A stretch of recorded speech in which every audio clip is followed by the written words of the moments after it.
একজন বৃদ্ধ মা বৃদ্ধ বাবা 40টা বছর ধরে সংসার সাজায়। ওই বৃদ্ধ বাবার মনের বড় আশা থাকে, আমার নাতিপুতি নিয়ে আমি সংসার করব, আমার নাতিরা আমার সাথে একসাথে খাবে, আমার বৌমা একসাথে খাবে। সন্তানটাকে এক দস্তরখানার মধ্যে নিয়ে আমি খাবো, এক খাবার টেবিলে বসে একসাথে খাবো। কিন্তু অনেক মেয়েরা বোঝে না, তারা এসে সংসারের মধ্যে ঝামেলা পাকাইয়া ওই স্বামীটারে মার কলিজা থেকে আলাদা করে দেয়। এই আসতে কইলেন কে, জোরে কোন ঠিক কিনা? ও নারী, আমি একদিন বরিশাল যাচ্ছিলাম মাহফিল করার জন্য। আপনাদের এলাকায় তখন আমি এত পরিশুদ্ধ না। আমার স্টুডেন্ট লাইফ থেকে 2008-এ কামিল শেষ করেছি। আমি 2008-এর ব্যাচ, তার মানে আজকের কথা না, কামিল বহু আগে শেষ করেছি। ওয়াজ করি আমি ফাজিল, যখন ফাজিলে পড়ি তখন আমি ওয়াজ করি খুব মনোযোগ দিয়ে। আমার ক্লাসের উস্তাদ যারা ছিলেন তারা বাংলাদেশের অন্যতম ফার্স্ট ক্লাস ফার্স্ট, প্রত্যেক শ্রেণীতে এরকম 3-4 জন উস্তাদ আমি পেয়েছিলাম। আর আরেকজনের কাছে বুখারী শরীফ পড়তাম, তিনি 40 বছর ধরে বুখারী পড়িয়েছেন, বুড়া মুহাদ্দিস বলতাম। জীবনে কোনোদিন জুব্বাস আয়রন করে হুজুর পরে নাই। একদিন আমি বললাম, হুজুর আপনি জুব্বাটা খুলে দেন, আমি ধুয়ে পরিষ্কার করে আয়রন করে এনে দিব। শুধু একটা জবাব দিয়ে বললো, বাবা কতদিন আর বাঁচবো, কি দরকার আছে? খুব তাকওয়াশীল লোক ছিল। এই জন্য উস্তাদ যেমন হয় ছাত্র তেমন হয়, উস্তাদ বেয়াদব বলে ছাত্র বেয়াদব হয়। বরিশাল যাচ্ছি মাহফিল করার জন্য, বাসের মধ্যে আমি বসে আছি। বরিশাল পটুয়াখালী গলাচিপা, একবারে সমুদ্রের পাড়ের থানা। খুব মনোযোগ দিয়েন, এবছরও যাব মঠবাড়িয়া পাথরঘাটা, একবারে সমুদ্রের পাড়ে, খুবই সুন্দর জায়গা। আল্লাহু আকবার, খুব মনোযোগ দিয়েন। বাসের মধ্যে বসে আছি, এমন সময় এক বৃদ্ধ চেহারাটা একটু ফর্সা সুন্দর, এবং তার চুলগুলি পেকে গেছে, দাড়িও পেকে গেছে সাদা। শুধু ইংরেজিতে ভিক্ষা করে, ইংরেজিতে টকিং করে, কথা বলতেছে আর ভিক্ষা চাচ্ছে। আর ছেলেপেলেরা দুষ্টুমি করে, কলেজ ভার্সিটির ছেলেরা, ওরা ঢাকার থেকে যাচ্ছিল। আমি চিন্তা করলাম একজন শিক্ষিত মানুষ, ব্যাপার কি বৃদ্ধকালে ভিক্ষা করে কেন? ডাক দিলাম, বাবা কাছে আসেন। আমি আসার পরে বললাম, বাবারে আপনি একজন শিক্ষিত মানুষ হয়ে কেন আপনি ভিক্ষা করতেছেন? বাবা বলবেন কি? লোকটা চোখের পানি ছেড়ে দিয়ে বলল, বাবা কি বলবো, দুঃখের কথা। আমি বললাম, বাবারে আপনার কি ছেলে পোলা নাই? বলতেছে, হুজুর ছেলে আছে আমার 3টা সন্তান, আমি হাই স্কুলের ইংরেজি টিচার ছিলাম,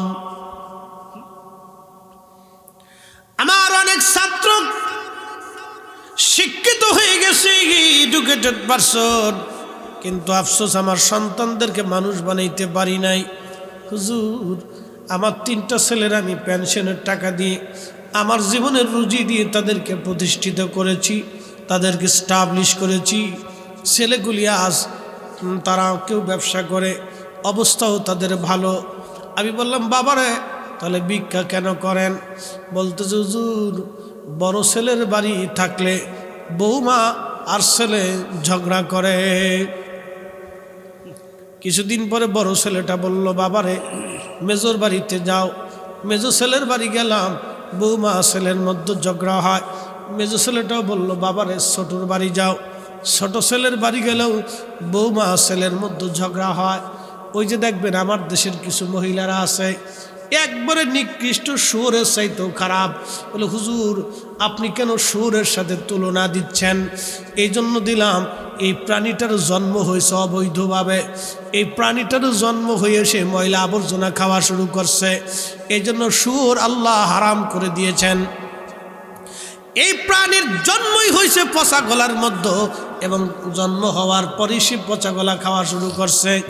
এজন্য শুয়োরের সাথে তুলনা দিলাম, কিছু মেয়ে আছে শ্বশুর শাশুড়ি ঘরের মধ্যে থাকলে স্বামীরে বুঝলায় যে তুমি শুধু বুড়া মানুষে খাওয়াবা, তোমার বড় ভাইয়ের কি দায়িত্ব নাই, তুমি বড় ভাইয়ের বাড়ি ফাটাই দাও, খালি আমরা খাওয়াবো কে?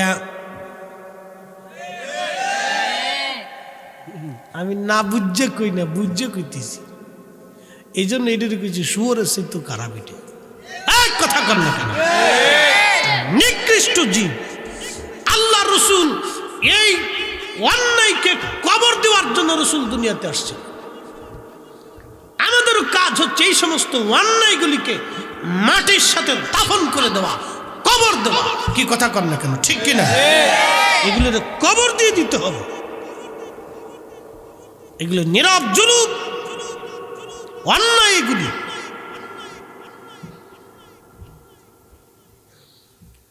বন্ধু আমার, ওই লোকটি চোখের পানি ছেড়ে দিয়ে কেঁদে বলে, বাবারে, ছোট ছেলে, মেজ ছেলে, বড় ছেলে ঘরের দুয়ার পরিবর্তন করতে করতে বৃদ্ধকালে ক্লান্ত হয়েছি। তোমার চাষিকে নিয়ে আমি এই মাদারীপুরের মস্তাপুরের এক কোনায় বাসায় থাকি। কোন রকম আমি ভিক্ষা করি, যা আয় হয় বুড়া আর বুড়ি খাই। বাবা, যদি মন চায় আমার 2টা টাকা ভিক্ষা দাও। খোদার কসম, আমি বাসের সিটের মধ্যে বসে বসে ওই দিন অনেক সময় বসে বসে কাঁদলাম আর বললাম, আল্লাহ, দুনিয়ার কোনো বাবারে এই পরিস্থিতির শিকার তুমি করায়ও না। আমি সেই দিন মনে মনে চিন্তা করছিলাম, যদি আমার অঞ্চলে বাড়ি থাকতো, তাহলে এই 3টারে কায়দা মতো জুতা দিয়ে আমি একবারে এমন পিটাইতাম যে ওর বাপের নাম পর্যন্ত পিটাইয়া ভুলাই ফেলাই দিতাম। ওর পিটুনি কি জিনিস ওর জীবনের চোখেও দেখে নিত। ওর বাটাম চালান দিয়ে একবারে চামড়ার পোলট্রি উঠাই ফেলে দিতাম। নিজের বাবার এইভাবে কেউ অত্যাচার করতে পারে না। আমি সেই দিন আফসোস করে বললাম, আল্লাহ, এই লোকের 3টা ছেলে না হয়ে যদি 3টা মেয়ে হইতো, তাহলে মেয়েরা ভিক্ষা করে হলেও বাপ মানে খাওয়াইতো। এই জন্য আল্লাহ রসুল বলছে, মেয়ে আল্লাহর জান্নাত, মেয়ে আল্লাহর জান্নাত, মেয়ে আল্লাহর পক্ষ থেকে রহমত। একবার জোরে বলা যাবে কে মারহাবা? কষ্ট হইতেছে আপনাদের? এগুলি সমাজের রন্ধ্রন্দি সার পোকা, এই উই পোকা আছে। এই উই পোকা সার পোকাকে দাফন করতে হবে আমাদেরকে। কথা কর না কেন? সামাজিক ব্যাধি। প্রত্যেক জেলাতে বৃদ্ধাশ্রম হয়েছে। আরে 100% মুসলিমের দেশে বৃদ্ধাশ্রম কিসের? যেই বাপ মাকে সন্তান খাবার দেবে না, সরকারের উচিত ওকে একবারে ধরে নিয়ে অন্তত 10 দিন রিমান্ডে রাখা। প্রশাসনের উচিত ধরে নিয়ে রিমান্ডে দিয়ে দিবে, 10 দিনের রিমান্ড। কোনো কথা না, একবারে বাটাম চালান হবে। বাটাম চালান বুঝছেন? আমাদের ফরিদপুরে লাঠি চালান বলে। ওর পাপ থেকে মাথা পর্যন্ত এমন চালান দিতে হবে, এক চালানেও বুঝে যাবে। ওর মতো আরো 10 জনকে চালান দিয়ে দিলে আমার দেশে সব সোজা হয়ে যাবে। এগুলি সামাজিক ব্যাধি ভাই, আপনার বুঝাইতে পারবো না। এগুলি ব্যাধি। অনেকে নিভৃতে নির্জনে কাঁদে। আমি তো খতিব, অনেক মুসল্লি এসে নীরবে এসে বলে, হুজুর একটু এই বিষয়ে ওয়াজ করে। কারণ কি? বলতেছে বলা যায় না, বলতেছে বলা যায় না, কষ্টের জন্য বলতেছি, একটু নসিহত করবে। এই জন্য প্রত্যেক জুমাতে বলছি, একবারে পাঠান চালান দিয়ে দিবে। বলছি ঢাকাতে আমাদের এলাকার যে প্রশাসন যারা আছে, মুরব্বী যারা আছে, বিচার সালিশ করে কোনো কথা হবে না। সবসময় ওয়াজে হেদায়েত হবে না, বাটাম চালানো হেদায়েত হয়। পিতামাতা বৃদ্ধকালে যারা নীরব নির্যাতনের শিকার হয়, কোনো কথা হবে না। এদেরকে প্রশাসনে যে ধরে নিয়ে একবার রিমান্ড করে দিয়ে কায়দা মতো কঠিনভাবে আইনের শক্তভাবে আওতার ভিতরে নিয়ে আসা। কথা কন না, ঠিক কিনা? এগুলি অন্যায়। আমার সেই স্মৃতিগুলি এখন আমি ভুলতে পারি না। আমি সেদিন আফসোস করলাম, হায় আল্লাহ, একজন শিক্ষিত মানুষ, একজন টিচার, কত ছাত্র তার মানুষ হয়ে গেছে। সে আফসোস করলো, চোখের কোনায় পানি দেখে আমি স্থির থাকতে পারিনি। বলতেছে কি, এইরকম হয়ে গেল সমাজ আজকে। আমার দেশের মানুষ এইরকম হয়ে গেল। কুত্তার ওয়াজ করতেছিলাম, কুত্তার কাছে আবার চলে যাই, জামু কুত্তার কাছে আবার যাই। এগুলি আমাদেরকে বুঝতে হবে বাবা, কষ্ট দেওয়ার জন্য বলতেছি। আমার মা বোনরা আপনারা বুঝে যাবেন, একটা বৃদ্ধ বাবার জীবনের অনেক বড় স্বপ্ন থাকে, নাতি নাতনি নিয়ে এক দস্তরখানায় খাবার খাবে। কথা কন ঠিক কিনা? অনেক জীবনের স্বপ্ন থাকে, আপনি এমন কাজ করবেন না যে স্বপ্নটা ভেঙে চুরমার হয়ে যায়। আল্লাহর কসম করে বলি, এই স্বপ্ন ভাঙ্গার সাথে সাথে আরশে মুআল্লা থেকে আপনার সাথে আল্লাহর সম্পর্ক জুদা করে দেবে। খুবই মনোযোগ। এই যে এখন শীত, অনেক কুত্তা দেখবেন বাচ্চা দিয়েছে, কারণ কোন কুত্তা 4টা 5টা 6টা 7টা করে বাচ্চা আসেন এরকম। কোন কুত্তার 10টা বাচ্চাও আছে, কোন কুত্তার 4টা 5টা বাচ্চা। আপনি কুত্তার বাচ্চাটাকে ধরে নিয়ে আসার জন্য যাবেন, কিন্তু দেখবেন মা কুত্তা আপনাকে বাচ্চা আনতে দেবে না। কি কথা কন না কেন, ঠিক কিনা? পাগলি মা হয়। আমার সমাজে এমন নিকৃষ্ট জীব জানোয়ার আছে, আহা পাগলি যারা আছে তাদেরকে ধর্ষণ করে। অনেক পাগলি অন্তঃসত্ত্বা হয়। আল্লাহ ওরা মানুষ না বাবারে, আমরা মানুষ, আল্লাহ আমাদেরকে মানুষ বানাইছে। আল্লাহ সর্বশ্রেষ্ঠ জীব আল্লাহ আমাদেরকে বানাইছে। এই মানুষ এমন কাজ করে যেটা একবারে নিকৃষ্ট, জানোয়ারের চাইতেও নিকৃষ্ট। জানোয়ারও এমন কাজ করে না যে কাজ মানুষ করে। আপনি কল্পনায় মাথা নষ্ট হয়ে যাবে। পাগলি মানুষ তাকে ধর্ষণ করে। মানুষ আমার দেশের পুরুষ, এ মানুষ হয় কি করে? ও শুয়োরের চাইতে নিকৃষ্ট। ও মানুষ কি করে? মুসলমান তো পরের কথা, মানুষত্ব তো থাকা উচিত। মানুষত্ব থাকা উচিত। পাগলি অন্তঃসত্ত্বা হলো, কে তার দায়িত্ব নিবে বলেন? বাচ্চা হলো, পাগলির কাছে আপনি ওর গাট্টি বুকসা চাবেন, দিয়ে দিবে। কিন্তু ছোট্ট বাচ্চা কোলে করে পাগলি হাঁটে, বাচ্চাটা চাবেন, ও মা আল্লাহু আকবার, ওই পাগলি সন্তান আপনাকে দেবে না। এটার নাম মা, এটার নাম মা, এটার নাম মা। পাগল থেকে আপনাকে বুঝাইল আমরা মানুষ। আল্লাহ আমাদেরকে শ্রেষ্ঠত্ব দিয়েছেন। 4টা বস্তু দিয়ে আল্লাহ আমাদেরকে বানাইছেন, আগুন, পানি, মাটি, বাতাস। 4 রঙের মশলা দিয়া যে কইরাছে তোর গঠন, 4 রঙের মশলা দিয়া। আগুন, পানি, মাটি, বাতাস একই যোগে করিয়া প্রকাশ। আগুন, পানি, মাটি, বাতাস একই যোগে করিয়া প্রকাশ। দেখলি না তুই কইরা তালাশ, ওরে দেখলি না তুই কইরা তালাশ। কোন জায়গা সে মহাজন, 4 রঙের মশলা দিয়া। 4 রঙের মশলা দিয়া যে কইরাছি তোর গঠন, 4 রঙের মশলা দিয়া।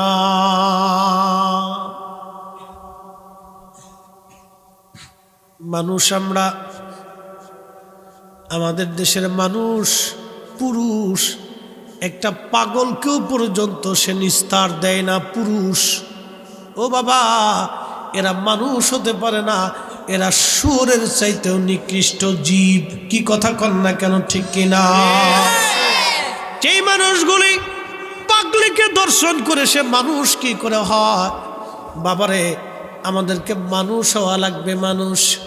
এ মা বোনেরা, আপনারা শুনে যাবেন, আমার দেশের অনেক মা বোনেরা আক্ষেপ করেন, ও মা আপনাকে বলতেছি, বোন আপনাকে বলতেছি, সমাজে অশান্তি কেন বাঁধে?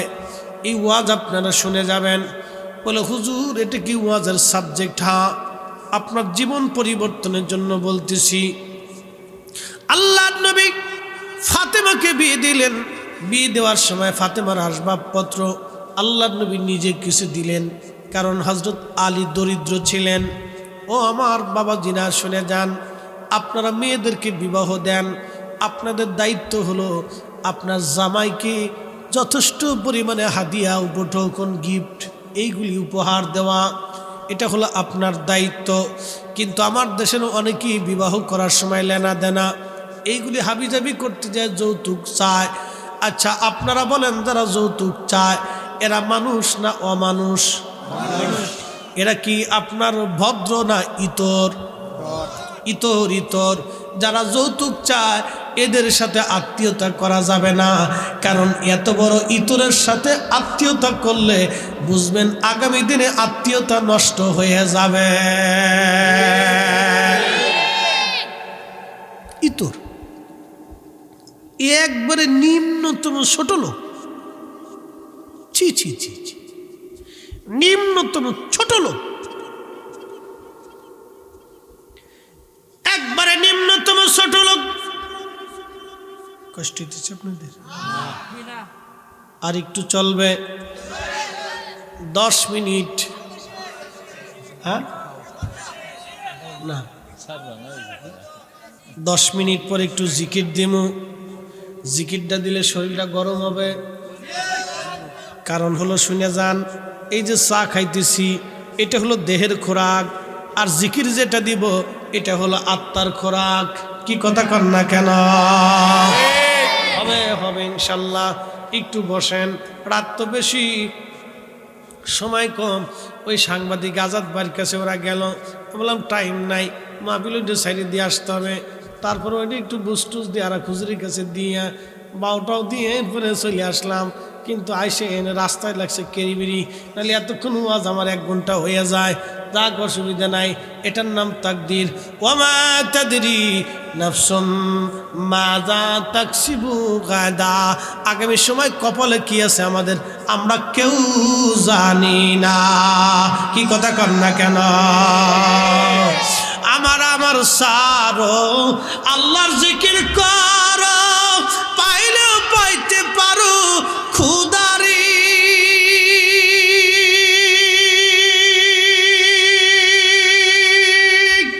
ঠিক কিনা? কপালে কি আছে আমরা জানি, তাহলে আমার বলে কিছু আছে? সব কার? চলে বলেন কার? খুবই মনোযোগ দেন, সময় তো কম, ডাইরেক্ট ওয়াজে চলে গেলাম। বাজান অনেক ওয়াজ, মা বোনরা শুনে যান। সংসারের একটা ছোট্ট ক্লিপস আপনাদেরকে শোনাই। বলে হুজুর কোনটা? আমাদের দেশের অনেক ছেলেরা বিয়ে করে নতুন স্ত্রী ঘরে নিয়ে আসে। আমাদের সমাজে দেখবেন কিছু মহিলা আছে, তারা ওই নতুন বউ দেখার জন্য যায়। যাওয়ার পরে আব্দুল আলিম, আব্দুল করিম বা আব্দুর রহিম অথবা এই জসিম বিয়ে করে নিয়ে আসছে। আসার পরে ওই বেডিরা যাকে জসিম রে, তুই যে পোলার পোলা, তুই পোলা অনুযায়ী বউ হইছে না, বউ বেশি সুন্দর না, বউ পছন্দ হইল না।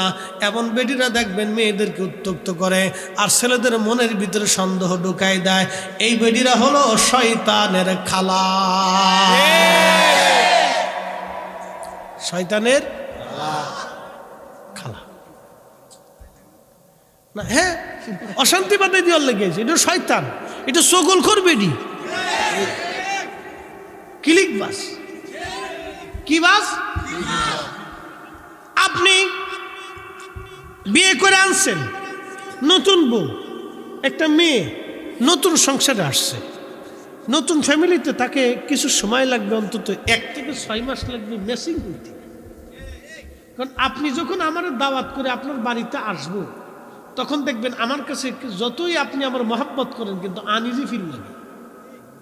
আমার নিজের ঘরে ঘুমাইলে মনে হয় যে বিরাট বড় বড় শ্বাস নিচ্ছি। আমি যত পৃথিবীর যত জায়গায় যাই, আমার গ্রামে যাওয়ার সাথে সাথে আমার নিঃশ্বাস পরিবর্তন হয়ে যায়।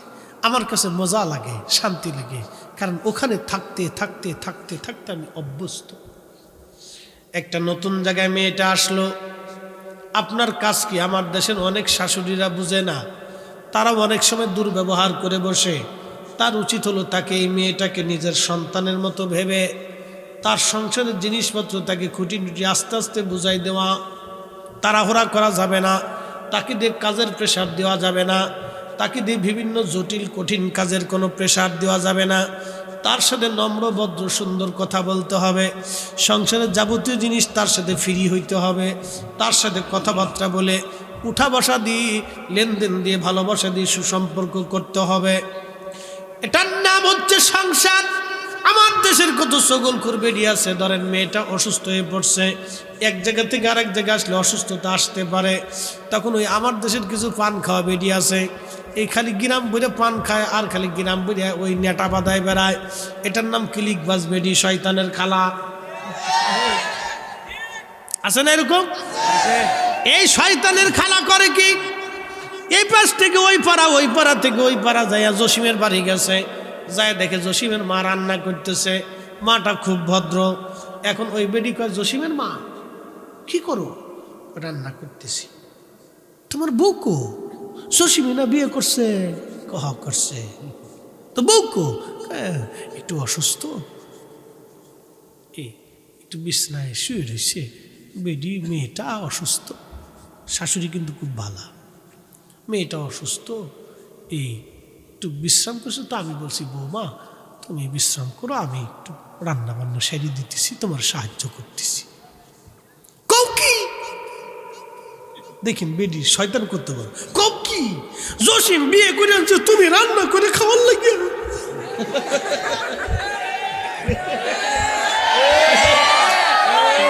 কথা খারাপ করছি? শয়তানের খালা, শয়তানের শয়তানের এই বেডিরা এলাকায় এলাকায় ঘুরে ঘুরে পাড়ায় পাড়ায় অশান্তি বাঁধায়। এটার নাম সকলখোর বেডি। এগুলির গ্রাম থেকে বাইরে খেদানোর দরকার, কি তাড়ানোর দরকার? কথা কন না কেন? এই সংসারে অশান্তি বাঁধায় বেড়ে, সাবধান, এগুলির বাড়ি প্রশ্রয় দিবেন না। দেখছেন নি দরদ কি খুঁয়ে পড়ছে? তুমি পুরা বিয়ে করে আনছো, খাওয়া লাগে। দেখছেন কি ফুল আর বউলে একজনের দরদ উঠলে মার চাইতে মাসিক দরদ বেশি। শয়তান, বলে কি শয়তান। আল্লাহ বলেন, ইন ওয়ালা তাত্তাবিউ খুতুওয়াতিশ শাইতান,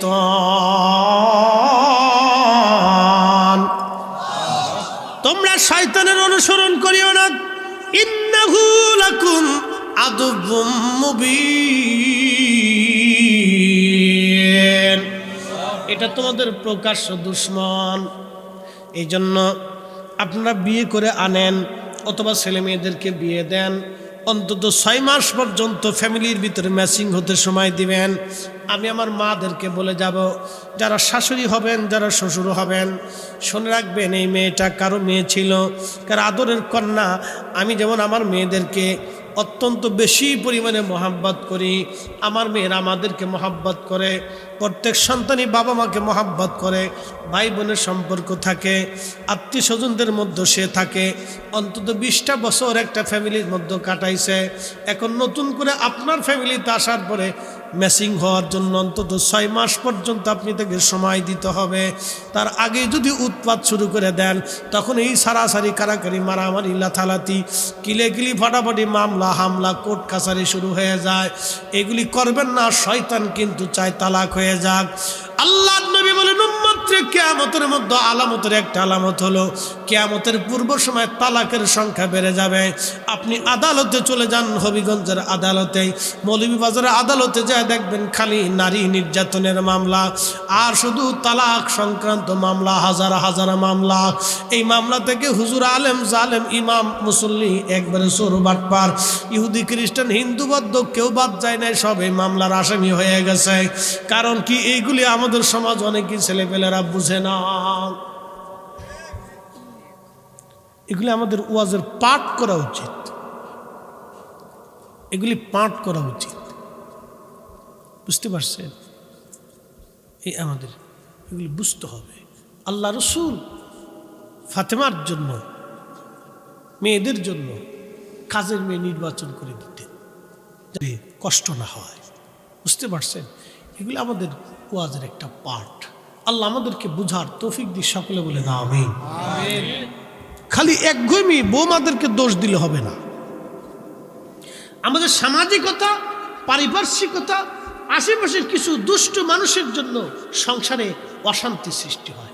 আল্লাহ এই সমস্ত দুষ্ট শয়তান থেকে আমাদেরকে হেফাজত করুন। আওয়াজ তুলে জোরে বলে না আমিন। পৌনে 2টা বাজে রাত, চলবে না, আর বেশিক্ষণ চালাবো না। হ্যাঁ না, ওয়াজ তো যা করার করে ফেলছি। এখন লাস্ট একটা ঘটনা শোনাই দিয়ে যাব। আল্লাহর জমিন একজন আল্লাহর ওলি ছিলেন, তার নাম মালিক ইবনে দিনার। বহু বছর আগের কথা, আজ থেকে 1000 বছর আগে হবে, তারও বেশি, 1200, 1250, 1300 বছর আগের ঘটনা বলতেছি। খুব মনোযোগ দিয়েন, আজকের কথা না, বহু আগের কথা বলতেছি। মালিক ইবনে দিনার রাহিমাহুল্লাহ বললেন, আমি একবার হজ করার জন্য মক্কায় গেলাম। মক্কায় যাওয়ার পরে আমি হজ করতে গেলাম, হজ শেষ আল্লাহর দরবারে হাত তুলে বললাম, রব আপনি দয়া করে আমাকে জানাই দেন এই বছর কার হজ হলো, কার হজ হলো না, এটা আমার জানাটা খুব দরকার। আল্লাহ পাক স্বপ্ন জানাইলেন মালিক রে, সবার হজ কবুল হয়েছে, কিন্তু একজনের হজ কবুল হয় নাই। সবাইরে মাফ করে দিয়েছি, কিন্তু একজনকে আমি আল্লাহ মাফ করি নাই। মালিক ইবনে দিনার চিন্তিত। পরের দিন আবার আল্লাহকে বলল, আল্লাহ আমার জানাই দেন ওই একজন লোককে। পরের দিন স্বপ্ন দেখে আল্লাহ বলেন, মালিক ওই একজন ব্যক্তির নাম হচ্ছে মুহাম্মদ ইবনে হারুন সমরকন্দি, বর্তমান আফগানিস্তানের পার্শ্ববর্তী দেশ উজবেকিস্তান। উজবেকিস্তানের একটা এলাকার নাম বুখারা, বুখারা থেকে 3 মাইল দূরে সমরকন্দ। এই সমরকন্দে হযরতে মুহাম্মদ ইবনে হারুন সমরকন্দি, উনি ওনার বাসস্থান ছিল এখানে। মালিক ইবনে দিনার রাহিমাহুল্লাহ চিন্তা করলেন, এই লোকটাকে সকালবেলা তার সঙ্গে আমার দেখা করার দরকার। ফজরের নামাজ পড়ে মক্কার অলি দিয়ে গলি দিয়ে ঘুরে আর বলে, শুনছো তোমরা কি জানো মুহাম্মদ ইবনে হারুন সমরকন্দির তোমরা কি চিনো কিনা? লোকেরা বলল, হাত চিনি, তার নাম মুহাম্মদ ইবনে হারুন সমরকন্দি। সে আজকে 40 বছর ধরে মাকামে ইব্রাহিমে সারা রাত্র জেগে জেগে জেগে জেগে নামাজ পড়ে, সারাদিন রোজা রেখে আর 24 ঘন্টা আল্লাহর ইবাদতে কাটায়। মালিক ইবনে দিনার চিন্তায় পড়ে গেলেন, 40 বছর ধরে হজ করলো, 40 বছর ধরে মাকামে ইব্রাহিমে নামাজ পড়ে, 40 বছর ধরে রোজা রাখে, এই লোকের হজ কবুল হইল না, এই লোকের আল্লাহ মাফ করলো না। জীবনে কি ভুল করছে জানার দরকার। মালিক ইবনে দিনার বলতেছো, মক্কাবাসী লোকটা কোথায় আছে তোমরা কি জানো? মক্কাবাসী ডাক দেখা হয়, লোকটা আছে মক্কার বিরান ভূমি, একটা গাছ আছে, এই গাছের ছায়ার নিচে এই লোকটা সারাদিন দাঁড়াইয়া দাঁড়াইয়া নামাজ পড়ে। মালিক ইবনে দিনার মক্কার বিরান ভূমিতে ওই গাছের কাছে যা দেখলেন, হ্যাঁ একটা লোক নামাজ পড়ে, কিন্তু তার ডান হাত কাটা। নামাজের মধ্যে সে নামাজ খুব নীরবে নিবিড়িতে নামাজ পড়তেছে, ধীর স্থিরভাবে। আর আমরা তো নামাজ পড়ি নামাজের মধ্যে যাইয়া একবারে গুতাগুতি গুতাগুতি। জোরে খাবলা জোরে। গুতাগুতি ফরজি স্টেজে নামাজ উরে বাপরে গুতাগুতি। আর তারাবির নামাজ পড়তে গেলে যে পোলাপান কি শুরু করে একটা ধুম একটা ধুম একটা ধুম, সেজদার মধ্যে ফিরে ভীষণ দিক দিয়ে একটা খামচি মারেন, দুষ্ট কি নামাজে দাঁড়াইছে, পিডা পিডি চলতেছে। এই নামাজ হবে না। আবার অনেকে আছে নামাজ পড়ে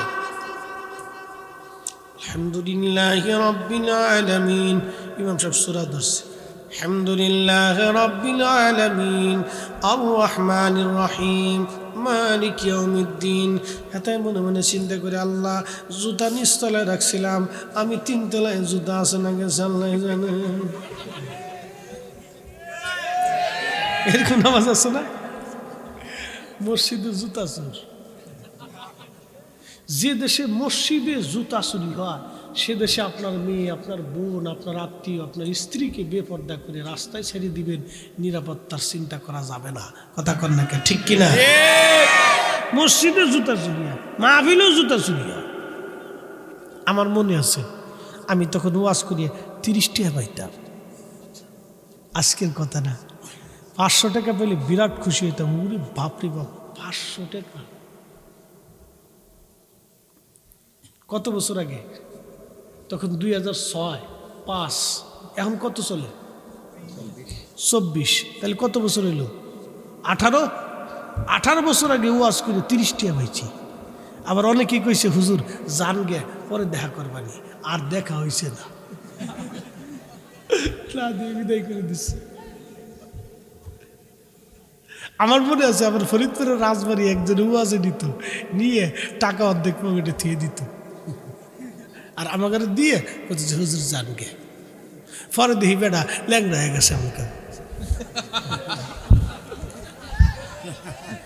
হ্যাঁ, আল্লাহর কসম করে বলতেছি, পরে ল্যাংড়া হয়ে গেছে। হুজুর মাফ করে দিয়েন। এই মাহফিল সাক্ষী। আমি পরে চিন্তা করি আল্লাহ তোমার বিচার এরকম, হুজুর মাফ করে দিয়েন। পাবলিকের কাছে ঠিক টাকা আছে, টাকাই না আমরা 500 টাকা দিয়ে হুজুর জানি 1500-2000 টাকা করে আনতো। 500 টাকা দিয়ে জানবে কমিটি বেশি পারে নাই, কোন রকম কষ্ট করে 500 টাকা আনছি, আর আমি এই 50 টাকা দিলাম, আমি চা খাই। কুতুর বাটপা আমরা টেহার ভিতরে ভাগ বসাই দিছি, সিটারে সিটারে দেশ গেছি বুড়ি রে পাই। হাই হাই হাই, আমার এই দুঃখ এখনো যায় না। এই অনেকে কইছে জানগে, আবার অনেকে কইছে বিকাশের দিবানে, আর জীবনে পাইছি আর বিকাশ আসেও না। আচ্ছা যাক গেছে, গাছটা চলে গেছে চলে গেছে। তো ওই সময় অনেক কষ্ট করিয়ে 1600 টাকা দিয়ে বাটার দোকান থেকে একজোড়া জুতা কিনছিলাম। বুঝতেই তো পারছেন, একল স্টুডেন্ট, তারপর অনেক কষ্টের টাকা 50 টাকা 100 টাকা করে জুগাইয়া মেলা দিন ওয়াজ করিয়া 1600 টাকা একজোড়া জুতা কিনছি। তো তখন তো বিয়ে থা করি নেই, বিয়ে শাদি করি নেই, ইয়াং বয়স, চেহারা মেয়ারা বালা, একটু জুতা পরে বাপ বুক দিয়ে আইসি। যা সত্যি তাই কইতেছি, মিছা কথা পেলাম নাই। আমরা হুজুরা নিষ্পাপ না। কি কথা কইতে, জীবনে বহু মানুষের বড়ই গাছের শেষ করে দিছি।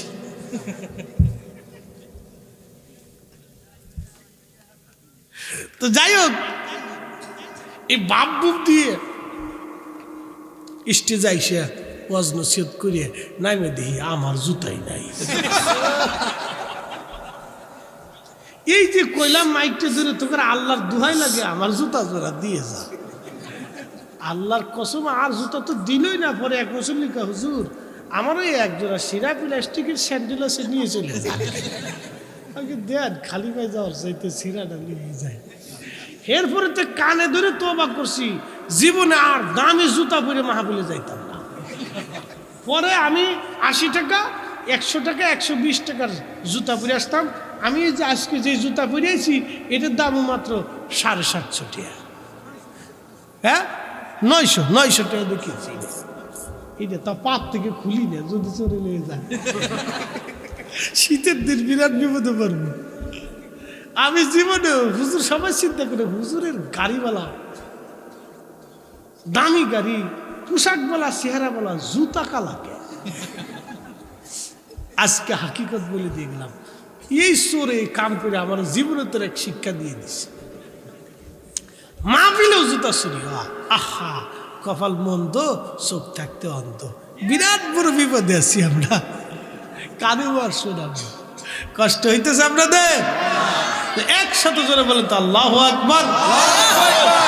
এ কিন্তু 15 মিনিট হয়ে গেছে, আর 15 মিনিট চলবে? বন্ধুগণ আমার, ঘটনাটা বলে শেষ করে দিচ্ছি। হযরত মালিক ইবনে দিনার রাহমাতুল্লাহি আলাইহি ডাক দিয়ে বলেন, আল্লাহর বান্দা। সালাম দিলেন, সালাম দিয়ে সুন্দর করে বসে আছেন। তখন মুহাম্মদ ইবনে হারুন সমরকুন্দি নামাজ শেষ করার পরে সালাম দিয়ে বললেন, হুজুর কে আপনি, পরিচয় কি? বলে, আমার পরিচয় মালিক ইবনে দিনার আল ইরাকি। ওনার বাড়ি ইরাকের বসরাতে ছিল। উনি অনেক বড় জাঙ্গে জাহিদ আবেদ আল্লাহর ওলি ছিলেন। বলতেছে, হুজুর আমি আপনারা চিনছি, আপনি অনেক বড় আল্লাহর ওলি। তো কি ব্যাপার, কি জন্য আপনি আমার কাছে আসছেন, কি খেদমত করতে পারি? বলে, আপনার নাম কি? মুহাম্মদ ইবনে হারুন সমরকন্দি। বলে, হ্যাঁ। ও আল্লাহর বান্দা, একটা দুঃখের সংবাদ দেওয়ার জন্য আসছি। বলেন। হুজুর, আল্লাহর বান্দারে, আজকে আমি স্বপ্ন, 2 রাত স্বপ্ন দেখলাম, আল্লাহ সমস্ত হাজিদের হজ কবুল করে নিয়েছে, কিন্তু আপনার হজ কবুল হয় নাই। সবার জীবনের গুনাহ আল্লাহ মাফ করছে, কিন্তু আপনার জীবনের গুনাহ আল্লাহ মাফ করে নাই। মুহাম্মদ ইবনে হারুন সমরকন্দি চোখের পানি সেরে সেরে কাঁদে আর বলে, হুজুর আজকে 40 বছর ধরে মাকাম ইব্রাহিমে নামাজ পড়ি, 40 বছর ধরে আমি রোজা রাখি, 40 দিন পর পর আমি পেট ভরে খাবার খাই, বাকি 40 দিন অল্প অল্প খেয়ে কোনো রকম আমি বেঁচে থাকি। হুজুর 24টা ঘন্টা আল্লাহর ইবাদতে কাটাই, আর মাকাম ইব্রাহিমে খোদার ঘর ধরে ধরে ক্ষমা চাইতে থাকি। আমার ক্ষমা হলো না, আমার মাফ হলো না, আমার হজ কবুল হলো না। হুজুর আপনি শুধু না, আজকে 40 বছর ধরে 40 জন আবদাল আমার এক সংবাদ দিয়ে গেছে, সবার জীবনের গুনাহ মাফ, আমার মাফ হয় না। সবার হজ হয়, আমার হজ হয় না।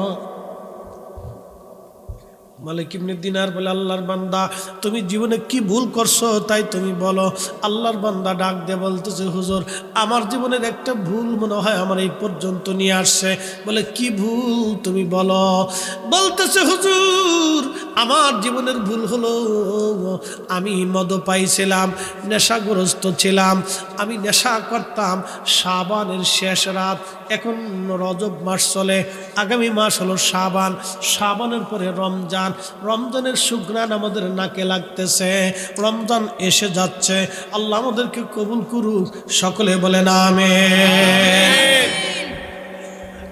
আল্লাহর বান্দা বললেন, হুজুর শাবানের শেষ রজনী আমি মদপান করে বাড়ি আসলাম, মাতলামি করতেছিলাম, আমি তখন নেশাগ্রস্ত আছি। আমার মা উনুনে চলে রান্না বান্না করতেছিলেন। আমার মা আমার হাতটা ধরে বললেন, বেটারে এই শাবানের শেষ রাত্র কত মানুষ আল্লাহর ইবাদত করার জন্য, রোজা রাখার জন্য প্রস্তুতি নেয়, আর তুই কিনা হয় মদ পান করে আমার ঘরে আসছিস। কত মানুষ মারা যায়, তুই কি মরতে পারিস না? এই কথা বলার পরে আমার প্রচণ্ড রাগ এসে গেল। হুজুর যেই হাতটা আপনি কাটা দেখতেছেন, আমার ডান হাত কাটা, এই হাত দিয়ে আমি আমার মাকে মারতে লাগলাম, ঘুষি মারতে লাগলাম, থাপ্পড় মারতে লাগলাম।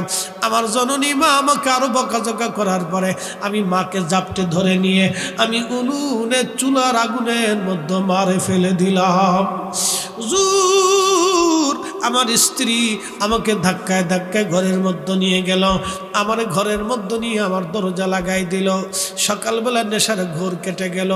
ঘোর কেটে যাওয়ার পরে আমি ঘোর কেটে যাওয়ার পরে আমি উঠলাম।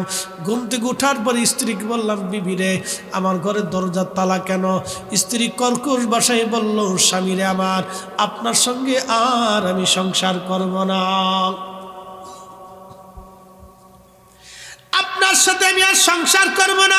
কালকে রাত্রিবেলা আপনি আমার শাশুড়িকে মেরে ফেলে দিয়েছেন, আপনার মতো বদবক্তের সঙ্গে আমি আর থাকবো না। আমি বললাম বলো কি? বলতেছে হ্যাঁ, আপনি কালকে রাত্রিবেলা তাকে আগুনের মধ্যে পোড়ায় মারছেন। হুজুর ঘরের দরজা ভেঙে বের হইয়া উনুনে দৌড়ায় যায়, দেখি মা আগুনের মধ্যে পুড়ে গেছে, মা দুনিয়ায় নাই। আমি পাগল পারা হয়ে গেলাম, হাই হাই আমি করলাম কি, কি সর্বনাশ আমার জীবনে হয়ে গেল। হুজুর মাকে দাফন কাফন করলাম। হুজুর আমার 8,000 স্বর্ণ মুদ্রা ছিল, বর্তমানে কয়েকশো কোটি টাকাও হবে। এই 8,000 স্বর্ণ মুদ্রা আমি গরিব মানুষের মধ্যে দান করলাম, যদি আল্লাহ আমারে মাফ করে দেয়। হুজুর আমার 12 জন দাসীবাদী ছিল, আমি সবাইরই আজাদ করে দিলাম, মুক্ত করে দিলাম, যদি আল্লাহ মাফ করে দেয়। আমি আমার স্ত্রী থেকে তালাক নিলাম, স্ত্রী আমার থেকে জুদা হয়ে গেল। আমার সমস্ত সম্পদগুলি আল্লাহর রাস্তায় দান করে দিলাম, যদি আল্লাহ আমারে মাফ করে দেয়। আল্লাহর ওলি দিনহীন হইয়া আমি মক্কাতুল মুকাররমায় সমরকন্দ থেকে চলে আসলাম। আজকে 40 বছর ধরে কান্দি, সবার কান্না মঞ্জুর হয়, আমারটা মঞ্জুর হয় না। 40 বছর ধরে ইবাদত করি, সবার ইবাদত হয়, আমার ইবাদত কবুল হয় না। হুজুর আমি কি করব বলেন, আমার আর উপায় নাই। মালিক ইবনে দিনার কেঁদে কেঁদে বলল, বান্দা করছো কি, এমন সর্বনাশ করছিস, তোর জীবনে কি কখনো ক্ষমা হবে নি রে? এত বড় ভুল মানুষ করে নাকি? তখন মুহাম্মদ ইবনে হারুন সমরকন্দি হাত বাড়ায় বাড়ায় কাঁদে আর কয়, হে বিপদ অপসারণকারী, মুসিবত দূরকারী, তওবা কবুলকারী মালিক, তোমার প্রশংসা করার মতো যোগ্যতা আমার নাই, তুমি তো ক্ষমার ঘোষণা দিছ। আল্লাহ 40টা বছর আমি কান্দি, 40 বছর আমি ইবাদত করে তোমার দরবারে মাপ চাইতেছি।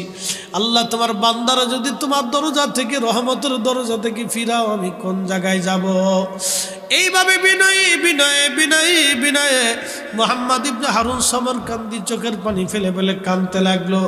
মালিক ইবনে দিনার তিনি চলে আসলেন, রাত্রিবেলা ঘুমাইছে, স্বপ্নের ঘরে দেখে রহমতের নবীজি রহমাতুল লিল আলামিন তশরিফ আনছে।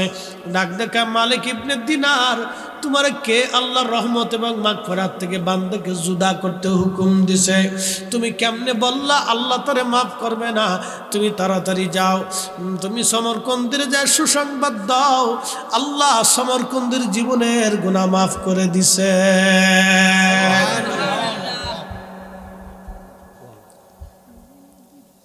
বাজান এই জন্য অত্যধিক পরিমাণে দোয়া লাগবে। কি লাগবে? হ্যাঁ নাচতে হলো কেন? জোরে বলেন, কি লাগবে? দোয়া লাগবে।